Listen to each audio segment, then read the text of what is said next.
When did we become such a throwaway society? Many jurisdictions around the world, including my own, have raised concerns about the volume of solid waste that we generate and have established zero waste goals. Curious as to how much waste our family produces, we decided to see how close to zero waste we could get. The definition of zero solid waste typically means that no solid waste is sent to a landfill, but in our county, trash is sent to an incinerator, so zero waste also means that no waste is burned. Another principle we want to follow is to reduce the overall amount of solid waste that gets hauled away each week, including things that in theory can be recycled, such as single-use plastic water bottles. On trash day, 3 trucks stop at our curb, 1 for recycling, 1 for yard waste, and 1 for trash. Residents in our county generate a total of about 5.7 pounds of solid waste per day per person, including both trash and recycling, which is about 30% higher than the US average. For a family of 3, that amounts to over 500 pounds per month. We have what's called a 2-stream recycling system, where recycling is separated into mixed paper and mixed recyclables. 1 recycling truck picks up both types of recycling. The US recycling rate, the fraction of recyclable solid waste that is actually recycled, is estimated to be only about 25%. And for some products, the rate is very low. For example, less than 10% of plastic by weight is recycled. Organic matter, both kitchen and yard waste, is a large source of residential solid waste in the US. Our county operates a large-scale composting facility for yard waste. While yard waste is collected curbside in our county, kitchen waste is not. We've been composting our organic kitchen waste for about 10 years.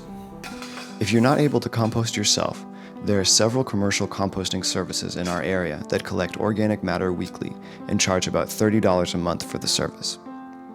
More than 150 cities in the US, both large and small, have established curbside compost collection programs for kitchen waste, and the number is growing. Landfills account for about 18% of methane emissions in the US, a potent greenhouse gas, and this source would largely disappear if organic wastes were composted instead of thrown in the trash. So, what have been the major challenges to our household zero waste goal? Into our challenge, we found that a common item in our trash and recycling bin was food containers. If you shop in mega stores, there's a lot of packaging. Our local food market sells meat in styrofoam trays that can't be recycled. We've started looking for other products sold in compostable or recyclable containers. We still don't have a good solution for leftover meat and bones, which shouldn't go in your backyard compost pile, but are often acceptable in commercial or municipal composting programs. In our enthusiasm to find a solution, we tried putting the remains of a leftover chicken in the garbage disposal and ended up clogging the sink. Over the course of several months, we found that we were still generating a lot of plastic waste that can't go in the curbside recycling bin.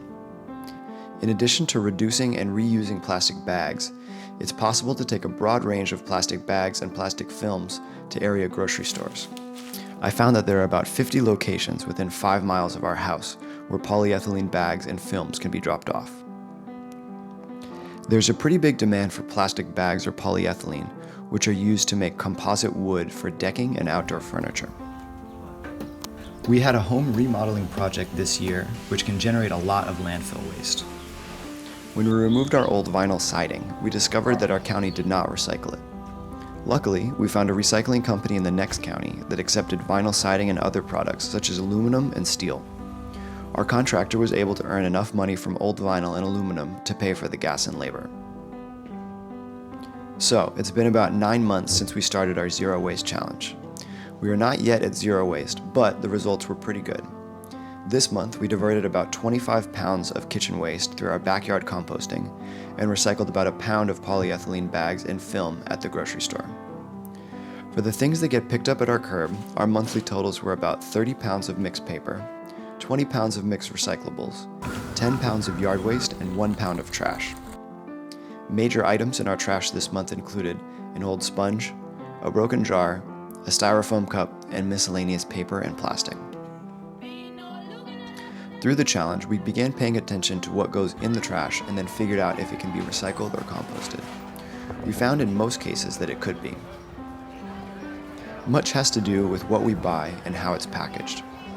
We've been doing more bulk food shopping and have chosen to stop using a number of hard-to-recycle items.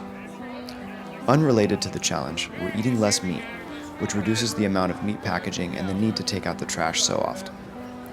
So, the next time you go food shopping, remember your reusable bags and shop as if you don't have a trash can in your kitchen. For more information and resources on residential solid waste management, go to www.greenshorts.org. Sticking around, say it's all mine. Caught in a rush, but I'll take my time. And I can't stop this feeling.